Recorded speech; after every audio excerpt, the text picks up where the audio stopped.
大家好，我是一休聊车，最近比较忙，所以更新比较慢一点。再次感谢大家的支持。今天呢，我们继续来分享一个修车防坑方面的小知识。看这个刹车盘伤的，然后踩刹车的时候叽叽响，现在连倒车的时候也会有响声。这是他刚换的刹车片，而且维修师傅这边已经给他打磨过这个边缘了，但是它是因为材质的问题，所以还是会伤盘，踩刹车叽叽响，所以说车主让我给他换掉。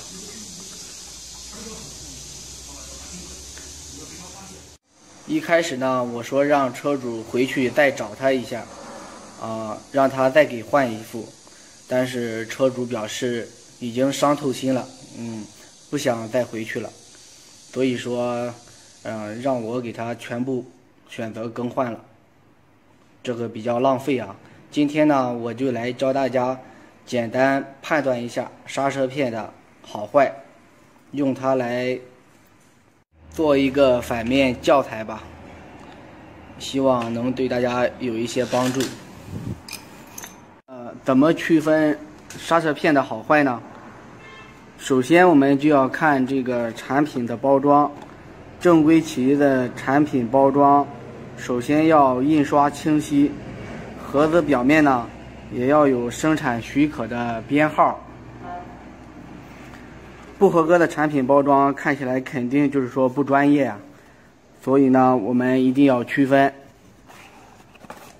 另外呢，第二点，我们需要看一下这个刹车片的做工。说实话呢，刹车片用肉眼很难分辨它的好坏，因为它是用几十种材料混合制成的，所以呢肉眼很难分辨。但是正规的刹车片都打有编号和商标。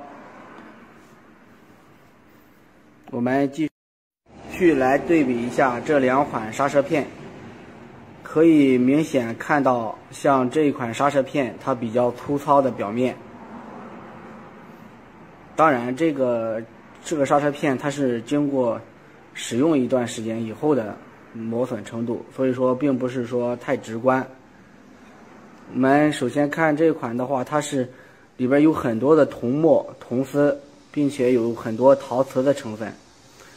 但是像这个的，你仔细来看，它貌似就是说比较硬的物质，像石墨比铜墨相对来说就多很多了。它就是说比较硬，比较容易损伤汽车的刹车盘，而且容易产生异响。我们来判断它的硬度的时候，可以用一个尖锐的东西来在它的表面划上一道。很明显，这一道划的刹车片特别深，而且你看还有许多就是说藕断丝连的铜墨、铜丝一类的没有彻底掉下来。但是这一款我们也一样，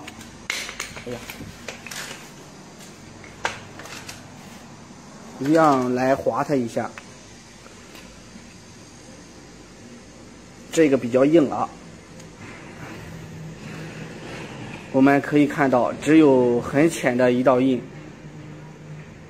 这就说明它是特别硬的。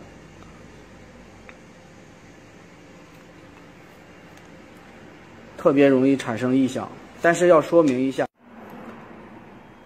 里要说明一下，这个比较硬的刹车片呢，它使用寿命肯定是会比这种高端陶瓷的刹车片使用寿命要长一些，因为它的材质比较软嘛，所以说这个我所说的好坏其实也是有区别的。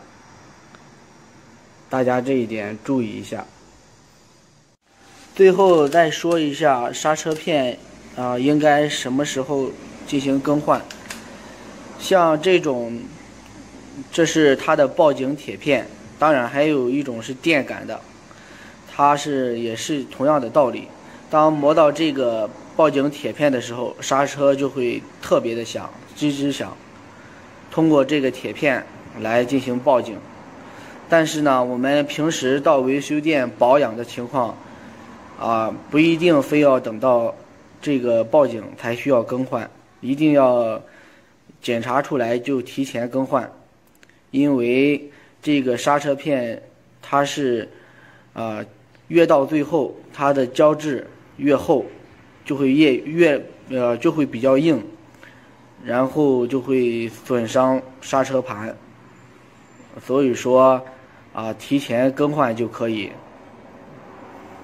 不要过度的使用，其实是省不了什么费用的。